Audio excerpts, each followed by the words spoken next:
આ સમાજના દીકરાના કારણે ખરેખર એક તો બિરદાવજો કે આપણે સૌ જે આખો સમાજ ભેગો થયો છે, જે આવી જાગૃતતા લાવ્યા છે, એ બદલ આખા સમાજના તમામ આગેવાનોનો, યુવાનોનો, મારા વડીલોનો ખરેખર હું આભાર માનું છું. આજ 18 વર્ષને એક ઉત્તમ ઉદાહરણ આપી શકે ને એવો ઇતિહાસ આ કોળી સમાજના દીકરા તરીકે ખૂબ હું આનંદ અનુભવું છું. સાથે જ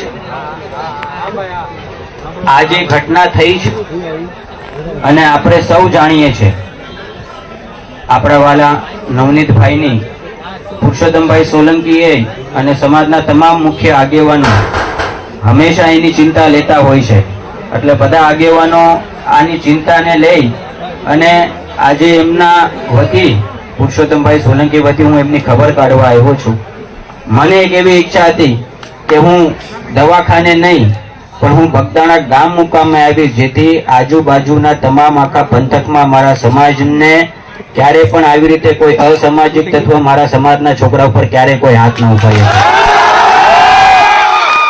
એક સોલંકીના દીકરા તરીકેનો જે અમારો ધર્મ છે, આ સમાજે જે અમને આપ્યું છે, આ સમાજ માટે અમે અમારું માથું દઈ દઈએ તોય એની કોઈ કિંમત નથી. કારણ કે સમાજનું અમારું આ ઘરેણું હંમેશા અમારા હૃદયમાં છે.